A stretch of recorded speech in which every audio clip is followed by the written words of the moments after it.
Hi students, welcome back to my channel MD Happy.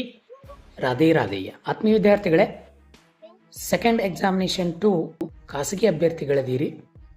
ಬಹಳ ಜನ ವಿದ್ಯಾರ್ಥಿಗಳು ಖಾಸಗಿ ಅಭ್ಯರ್ಥಿಗಳಾಗಿ ಎಕ್ಸಾಮನ್ನು ಕಟ್ಟಿರ್ತೀರಿ. ಅದರಲ್ಲಿ ಕನ್ನಡ ವಿಷಯ ನಿಮಗೆ ಪ್ರಥಮ ಒಂದು ಸಬ್ಜೆಕ್ಟ್ ಆಗಿ ಇರುವುದರಿಂದ ನಿಮಗೆ ಇಲ್ಲಿ 2 ಅಂಕದ ಪ್ರಮುಖ ಮತ್ತು ಇಂಪಾರ್ಟೆಂಟ್ ಕ್ವಶನ್ಗಳನ್ನು ಜೊತೆಗೆ ಅದರ ಒಂದು ಉತ್ತರಗಳನ್ನು ನಾನು ಇಲ್ಲಿ ತೆಗೆದುಕೊಂಡು ಬಂದಿದ್ದೀನಿ. ಸೊ ನೀವು ಸ್ಪಷ್ಟವಾಗಿ ಮೊದಲು ಮಾಡಲಿರುವಂತಹ ಏನು ಕೆಲವು ತಪ್ಪುಗಳಿದಾವಲ್ಲ ಅವುಗಳನ್ನು ತಿದ್ದುಕೊಂಡು ಯಾವ ರೀತಿ ನಾವು ಆ ಸರಿಯಾದ ಅಂಕಗಳನ್ನು ತಗೋಬೇಕು ಅಂಥೇಳಿ ಈ ಒಂದು ವಿಡಿಯೋದಲ್ಲಿ ಹೇಳ್ತಾ ಹೋಗ್ತೀವಿ.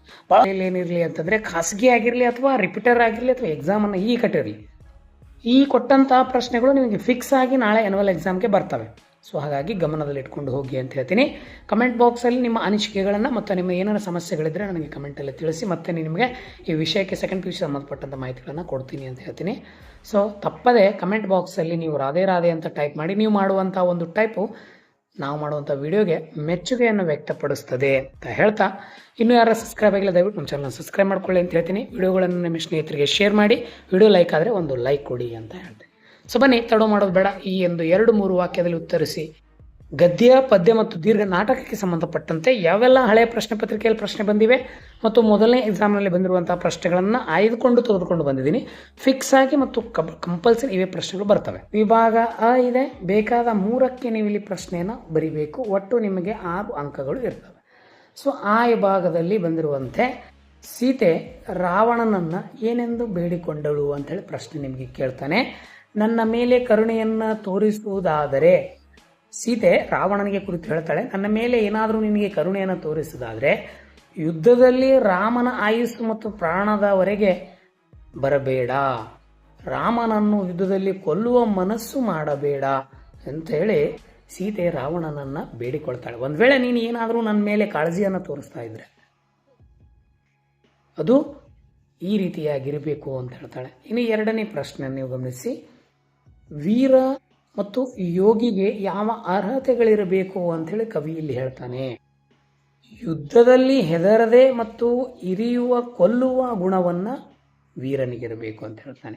ಜೊತೆಗೆ ಅರಿಷಡ್ವರ್ಗಗಳನ್ನ ಅಂದ್ರೆ ಕಾಮ, ಕ್ರೋಧ, ಲೋಭ, ಮೋಹ, ಮದ, ಮತ್ಸರಗಳನ್ನ ಗೆಲ್ಲುವ ಗುಣ ಯೋಗಿಗೆ ಇರಬೇಕು ಅಂತ ಹೇಳ್ತಾನೆ. ಕೇವಲ ವೀರಯದ ಯುದ್ಧವನ್ನ ಕಂಡಾಗ ಹೆದರುವುದು ಅಥವಾ ತನ್ನ ಕೈಲಿರುವಂಥ ಖಡ್ಗವನ್ನು ಇರಿಯುವುದು ಬಿಟ್ಟು ಹೆದರಿ ಓಡುವುದು ಇವರನ್ನ ಗುಣವಲ್ಲ.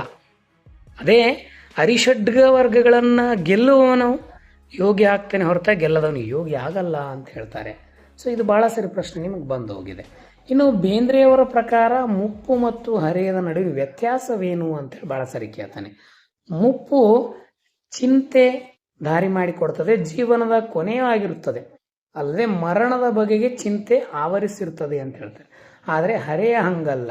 ಹರೆಯದಲ್ಲಿ ದುಡಿಮೆ ಜೀವನೋತ್ಸವಕ್ಕೆ ದಾರಿ, ಯೌವನದ ಕಾಲದಲ್ಲಿ ಶ್ರಮಪಟ್ಟು ದುಡಿದರೆ ಜೀವನವು ಸಾರ್ಥಕ ಸುಭದ್ರ ಮಾಡಿಕೊಳ್ಳಬಹುದು ಅಂತ ಹೇಳ್ತಾರೆ ಬೇಂದ್ರೆಯವರ ಪ್ರಕಾರ. ಬಹಳ ಇಂಪಾರ್ಟೆಂಟ್ ಬಂದಿರುವಂಥದ್ದು. ಸೊ ನೆನಪಿರ್ಲಿ. ಇನ್ನು ಮುಂದಿನ ಪ್ರಶ್ನೆ, ಯಾವ ವಸ್ತುಗಳು ಕಾಲರಾಯನ ಗುಜರಿ ಸೇರಿಲ್ಲ ಅಂತೇಳಿ ಒಂದು ಪ್ರಶ್ನೆಯನ್ನು ಕೇಳ್ತಾರೆ. ಬಡಿದ ಸುತ್ತಿಗೆಗಳು, ಮೊಳೆಗಳು, ಮುಕುಟ, ಹಣೆಯ ಮುಳ್ಳುಗಳು, ಹಬ್ಬಿದ ಸುಳ್ಳುಗಳು, ರೋಮನರ ಕಿವಿಗೆಡ್ಬಿಸಿ ಕೊಂಟುಗಳು ಕಾಲರಾಯನ ಗುಜರಿ ಸೇರಿಲ್ಲ ಅಂಥೇಳಿ ಪ್ರಶ್ನೆ ನಿಮಗೆ ಏಸು ಶಿಲುಬೆಗೇರಿದ್ದಾನೆ ಎಂಬ ಒಂದು ಪಾಠದ ಮೇಲೆ ಸಂಬಂಧಪಟ್ಟಂತ ಒಂದು ಪ್ರಶ್ನೆ ಇದಾಗಿದೆ. ಇನ್ನು ಆ ವಿಭಾಗದಲ್ಲಿ ನಿಮಗೆ ಈ ಒಂದು ಗದ್ಯ ಭಾಗಕ್ಕೆ ಸಂಬಂಧಪಟ್ಟಂತೆ ಬೇಕಾದ 2ಕ್ಕೆ ಬರಿಬೇಕು. 4 ಅಂಕ ಇರ್ತದೆ, ಗಮನದಲ್ಲಿಟ್ಕೊಳ್ಬೇಕು. ಸಿದ್ಲಿಂಗಿ ಏಕೆ ರಾಧಾ ಅಂತ ಮಾಡಿದಳು ಅಂತ ಹೇಳಿ ನಿಮಗೆ ಬಹಳ ಸಾರಿ ಈ ಪ್ರಶ್ನೆಯನ್ನ ಕೇಳ್ತಾನೆ. ಇಂಪಾರ್ಟೆಂಟ್ ಇದು. ಯಾರು ರೆಪ್ಯುಟೇಟ್ ಆಗಿದ್ರಿ ಈ ಒಂದು ಖಾಸಗಿ ಅಭ್ಯರ್ಥಿಗಳಿದೆ, ಗಮನವಿಟ್ಟು ನೋಡ್ಕೊಳ್ಳಿ ನೀವು. ಸಿದ್ಲಿಂಗಿಗೆ ಅದು ಹೇಗೋ ತಿಮ್ಮಪ್ಪ ಹೊಲೆಯರೆಂಬುದು ಗೊತ್ತಾಯಿತು. ಆದ ಕಾರಣ ಬಸಲಿಂಗ ಮನೆಗೆ ಹೋದ ಮೇಲೆ ಸಿದ್ಲಿಂಗಿ ದೊಡ್ಡ ರಾಧಾಂತವನ್ನೇ ಮಾಡ್ತಾಳೆ. ಸಿದ್ಲಿಂಗಿ ಏಕೆ ರಾಧಾಂತ ಮಾಡಿದಳು ಅದಕ್ಕೆ ಉತ್ತರ ನೀವು ಈ ರೀತಿ ಬರಿಬೇಕು. ಅಲ್ಲಿ ತಿಮ್ಮಪ್ಪ ಹೊಲೆಯ ಜಾತಿಗೆ ಸೇರೋದ್ರಿಂದ ಈ ಸಿದ್ಲಿಂಗಿ ತನ್ನ ಗಂಡನೊಡನೆ ಏನಪ್ಪಾ ಅಂತಂದ್ರೆ ಜಗಳವನ್ನ ಮಾಡ್ತಾಳೆ. ಇನ್ನು 22ನೇ ಪ್ರಶ್ನೆ ನೋಡಿ. ಕನ್ನಡ ಸಮಸ್ಯೆಗಳು ಎಲ್ಲಿವರೆಗೆ ಇದ್ದೇ ಇರ್ತವೆ? ಬಹಳ ಸಾರಿ ಕೇಳಿದಾನೆ ಈ ಪ್ರಶ್ನೆ. ಎಲ್ಲಿವರೆಗೆ ಕನ್ನಡ ನಮ್ಮ ಆಡಳಿತ, ಶಿಕ್ಷಣದಲ್ಲಿ ಪ್ರಥಮ ಸ್ಥಾನ, ಪ್ರಧಾನ ಅಥವಾ ಎಲ್ಲಿವರೆಗೂ ಜನ ಜೀವನ ತುಂಬಿಕೊಳ್ಳುವುದಿಲ್ಲವೋ ಅಲ್ಲಿವರೆಗೆ ಕನ್ನಡಿಗರು ಸ್ವಾಭಿಮಾನಗಳಾಗಿದ್ದಿಲ್ಲವೋ ಅಲ್ಲಿವರೆಗೆ ಕನ್ನಡದ ಸಮಸ್ಯೆಗಳು ಇದ್ದೇ ಇರ್ತವೆ ಅಂತ ಹೇಳಿ ಬಹಳ ಸಾರಿ ಪ್ರಶ್ನೆ ಕೇಳಿದ್ದಾನೆ. ಬರ್ತದೆ, ಕಡ್ಡಾಯವಾಗಿ ಇಟ್ಕೊಳ್ಳಿ. ಇನ್ನು ಅಬ್ದುಲ್ ಕಲಾಂ ಅವರ ಬದುಕಿನ ಮಂತ್ರ ಹೇಗಿತ್ತು, ಯಾವುದು?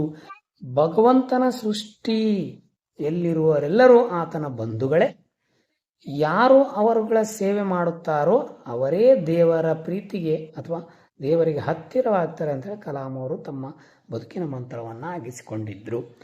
ಸೊ ನೀವು ಬಹಳ ಸರಿ ಕೇಳ್ತಿರ್ತೀರಿ, ಸರ್ ಇವ ಪ್ರಶ್ನೆಗಳು ಫಿಕ್ಸ್ ಆಗಿ ಬರ್ತಾವಾ ಅಂತ. ಹೌದು, ಈ ಪ್ರಶ್ನೆಗಳು ಕಡ್ಡಾಯವಾಗಿ ನಿಮಗೆ ಫಿಕ್ಸ್ ಆಗಿ ಬರ್ತವೆ. ಕನ್ನಡದಲ್ಲಿ 80ಕ್ಕೆ 80 ಅಂಕಗಳು ಬೇಕು ನಮಗೂ ಅಂತಂದ್ರೆ ಈ ಪ್ರಶ್ನೆಗಳನ್ನ ಪ್ರಿಪೇರ್ ಮಾಡಿ. ವೀರೇಂದ್ರ ಸಿಂಪಿಯವರ ಪ್ರಕಾರ ಭಾವೈಕ್ಯತೆ ಈ ದೇಶದಲ್ಲಿ ಎಲ್ಲಿದೆ ಅಂತ ಕೇಳ್ತಾರೆ. ನೋಡಿ, ಸರ್ವ ವಯಸ್ಸು, ಅಭಿರುಚಿ, ಉದ್ಯೋಗ, ಜಾತಿಗಳ ಜನರ ಹಳ್ಳಿಯ ಹೋಟೆಲ್ನಲ್ಲಿ ಸಮನಾದ ಸ್ಥಾನ, ಸಮಾನತೆಯ ಬೀಜ ಬಿತ್ತಿ ಬೆಳೆದ ಸಂಸ್ಥೆ ಎಂದರೆ ಅದು ಚಹಾ ಪಳಾರದ ಅಂಗಡಿ. ಈಗ ಚಹಾದ ಅಂಗಡಿ ನಾವು ಹೋಗ್ತೀವಿ, ಅಲ್ಲಿ ಯಾವುದೇ ರೀತಿಯಾದಂಥ ಜಾತಿ ಅಥವಾ ಭಾವೈಕ್ಯತೆ ಅಥವಾ ಕೀಳರಿಮೆ ಯಾವುದೂ ಇರೋದಿಲ್ಲ. ಆದ್ದರಿಂದ ಅಲ್ಲಿ ಭಾವೈಕ್ಯತೆ ಮತ್ತು ಭಾತೃತ್ವ ಎದ್ದು ಕಾಣ್ತದೆ. ನಮ್ಮ ದೇಶದಲ್ಲಿ ಎಲ್ಲಿಯಾದರೂ ಇದ್ದಿದ್ದರೆ ಅದು ನಮ್ಮ ಹಳ್ಳಿಯ ಚಹಾ ಪಳಾರ ಅಂಗಡಿಯಲ್ಲಿ ಮಾತ್ರ ನಿಮಗೆ ಈ ಒಂದು ದೇಶದ ಭಾವೈಕ್ಯತೆ ಸಿಗ್ತದೆ ಅಂತ ಹೇಳ್ತಾರೆ. ಬೇಕಾದ 2ಕ್ಕೆ ನೀವು ಇಲ್ಲಿ ಬರಿಬೇಕಾಗ್ತದೆ. ಇನ್ನು ದೀರ್ಘ ನಾಟಕಕ್ಕೆ ಸಂಬಂಧಪಟ್ಟಂತೆ 3 ಪ್ರಶ್ನೆಗಳನ್ನು ಕೇಳ್ತಾರೆ. ನೀವು ಒಟ್ಟು ಇಲ್ಲಿ 6 ಅಂಕಗಳು ನಿಮ್ಗೆ ಇರ್ತವೆ. ಸೊ ಕಂಪ್ಲೀಟ್ ಆಗಿ ಅವ್ನು ನೋಡ್ಕೊಂತ ಹೋಗಿ ಅಂತ ಹೇಳ್ತೀನಿ. ದುರ್ಗಪ್ಪ ಏಕೆ ಬಂದಿರಬಹುದೆಂದು ನಿರೂಪಕರು ಯೋಚಿಸ್ತಾರೆ. ಬಹಳ ಸಾರಿ ಪ್ರಶ್ನೆ ಕೇಳಿದೆ. ದುರ್ಗಪ್ಪ ಏನೋ ಇನಾಮು ಅಥವಾ ಚಹಾ ಇಲ್ಲವೇ ಮನೆ ಉಪಯೋಗಕ್ಕೆ ಕಾಫಿ ಬೀಜವನ್ನು ಏಲಕ್ಕಿಯನ್ನು ಕೇಳಲು ಬಂದಿರಬಹುದು ಅಂತೇಳಿ ನಿರೂಪಕರು ಯೋಚನೆಯನ್ನ ಮಾಡ್ತಾರೆ. ಇನ್ನು 26ನೇ ಪ್ರಶ್ನೆ, ಫಾರೆಸ್ಟ್ ಡಿಪಾರ್ಟ್ಮೆಂಟಿನ ನಂಬರ್ 1 ಎನಿಮಿಗಳು ಬಹಳ ಸಾರಿ ಕೇಳಿದಾನೆ. ಇಂಪಾರ್ಟೆಂಟು, ನೆನಪಿರ್ಲಿ. EWನವರು, ಕರೆಂಟಿನವರು ಮತ್ತು ಟೆಲಿಫೋನಿನವರು ಏನಾಗಿದ್ರು ಅಂತಂದ್ರೆ ಈ ಫಾರೆಸ್ಟ್ ಡಿಪಾರ್ಟ್ಮೆಂಟ್ ನಂಬರ್ 1 ಎನಿಮಿಗಳಾಗಿದ್ರು ಅಂತ ಹೇಳ್ತೀನಿ. ಇನ್ನು ಹುಚ್ಚು ನಾಯಿಗಳು ಆಸ್ಪತ್ರೆಯಲ್ಲಿ ಹೇಗೆ ವರ್ತಿಸ್ತವೆ ಅಂತ ಅನ್ನೋದಕ್ಕೆ ಕವಿ ಹೇಳ್ತಾನೆ ಇಲ್ಲಿ, ಧೈರ್ಯದ ಪ್ರಶ್ನೆ ಬರೋಲ್ಲ ಸಾರ್, ಅವು ತಲೆ ಕೆಟ್ಟು ಕಂಡದ್ದಕ್ಕೆಲ್ಲ ಕಚ್ಚುತ್ತವೆ. ಅಷ್ಟೇ ಅಲ್ಲ, ಆಸ್ಪತ್ರೆಯಲ್ಲಿರುವಂತಹ ಏನು ಮೇಜ್ ಆಗಿರ್ಬೋದು, ಕುರ್ಚಿ ಆಗಿರ್ಬೋದು, ಅವುಗಳ ಕಾಲುಗಳನ್ನೆಲ್ಲ ಕಂಡ ಹಾಗೆ ಕಚ್ತವೆ ಅಂತ ಹೇಳಿ ಪುಟ್ಟಯ್ಯ ಹೇಳ್ತಾನೆ. ಇದನ್ನು ಇಂಪಾರ್ಟೆಂಟು, ಬಹಳ ಸರಿ ಪ್ರಶ್ನೆ ಕೇಳಿದ್ದಾನೆ. ಮುಂದಕ್ಕೆ ಹೋಗ್ತೀನಿ.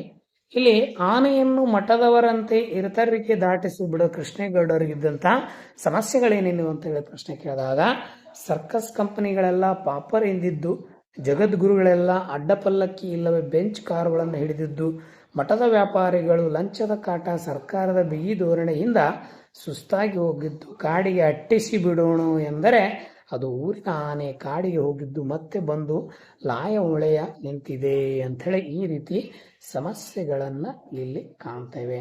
ಸೊ ಇದಿಷ್ಟು ವಿದ್ಯಾರ್ಥಿಗಳೇ ಈ ಒಂದು ದ್ವಿತೀಯ PUC ಕನ್ನಡ ವಿಷಯಕ್ಕೆ ಸಂಬಂಧಪಟ್ಟಂತ 2 ಅಂಕದ ಇಂಪಾರ್ಟೆಂಟ್ ಕ್ವಶನ್ಗಳು ಮತ್ತು ಅದರ ಆನ್ಸರ್ ಆಗಿತ್ತು. ಸೊ ನಿಮಗೇನಪ್ಪಾ ಅಂತಂದ್ರೆ ನೀವಿಲ್ಲಿ ಈ ಪ್ರಶ್ನೆಗಳನ್ನ ಮಾಡ್ಕೊಂಡ್ಬಿಟ್ರೆ 16 ಅಂಕಗಳು ನಿಮ್ಮ ಒಂದು ಕೈ ಒಳಗಡೆ ನಿಖರವಾಗಿರುತ್ತೆ. ಇಷ್ಟೇ ಉತ್ತರವನ್ನು ಬರೀರಿ, ಹೀಗೆ ರೀತಿ ಬರೀರಿ. ಮೊದಲ ಎಕ್ಸಾಮ್ನಲ್ಲಿ ಮಾಡಿರುವಂತಹ ತಪ್ಪುಗಳನ್ನ ಮತ್ತೆ ನೀವು ಮರಳಿ ಈ ಒಂದು ಪರೀಕ್ಷೆಯಲ್ಲಿ ಮಾಡಬೇಡಿ ಅಂತ ಹೇಳ್ತೀನಿ.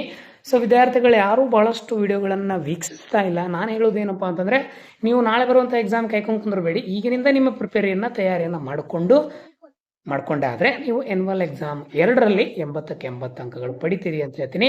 ತಪ್ಪದೇ ಕಮೆಂಟ್ ಬಾಕ್ಸ್ ಕಮೆಂಟ್ ಇರಲಿ. ರಾಧೆ ರಾಧೆ ಅಂತ ಹೇಳ್ತಾ ಈ ವಿಡಿಯೋನ ಇಲ್ಲಿ ಕೊನೆಗೊಳಿಸ್ತೀನಿ. ಎಲ್ಲರಿಗೂ ಧನ್ಯವಾದಗಳು. ನಮಸ್ಕಾರ.